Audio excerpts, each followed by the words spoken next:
ஹெல்த்தியான மூக்கடலை வேக வச்சு சாப்பிடுவோம். அதை தண்ணியை வேஸ்ட் பண்ணாமல் ஹெல்த்தியான ஒரு ரசம் எப்படி வைக்கிறது பார்க்கலாமா? அதுக்கு 1.5 ஸ்பூன் அளவுக்கு மிளகு எடுத்துக்கலாம். அதே 1.5 ஸ்பூன் அளவுக்கு ஜீரகம் எடுத்துக்கலாம். இது நல்லா நைஸாக அரைச்சி எடுத்துக்க வேண்டியதான். அரைச்சி எடுத்துட்டு கருவேப்பிலை, புதினா, கொத்தமல்லி இது எல்லாம் அதையும் கூட சேர்த்து அரைச்சி எடுத்து வச்சுட்டு 1 கப் அளவுக்கு மூக்கடலை எடுத்து வச்சுக்கலாம். அதையும் போட்டு கொஞ்சமாக வேக வச்ச தண்ணி ஊற்றி அரைச்சி எடுத்துக்கோங்க கொரகொரப்பா.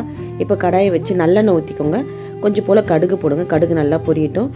5-6 பூண்டு பல் போட்டு நல்லா சின்ன வெங்காயம் நறுக்கி போடுங்க. நறுக்கி போட்டு அதையுமே நல்லா வதக்கி எடுத்துக்கலாம்.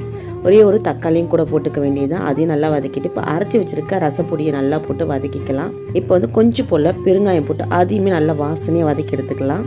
மூக்கடலை வேக வச்ச தண்ணியும் கொஞ்சம் எக்ஸ்ட்ரா தண்ணியும் ஊற்றிட்டு அரைச்சி வச்சுக்க மூக்கடலையும் நல்லா மிக்ஸ் பண்ணிவிட்டு கொஞ்சம் தண்ணி ஊற்றிட்டு நெல்லிக்காய் அளவு புளி கரைச்சி ஊற்றிக்க வேண்டியதான். மஞ்சள் தூள் கொஞ்சம் போட்டு உப்பும் போட்டுற வேண்டியதான். ரசம் லைட்டாக கொதிக்கும் போதே கொஞ்சம் போல் கொத்தமல்லியும் கொஞ்சம் போல் கருவேப்பிலை போட்டுருங்க. அவ்வளோதாங்க, சூப்பரான ஹெல்த்தியான மூக்கடலை ரசம் ரெடிங்க.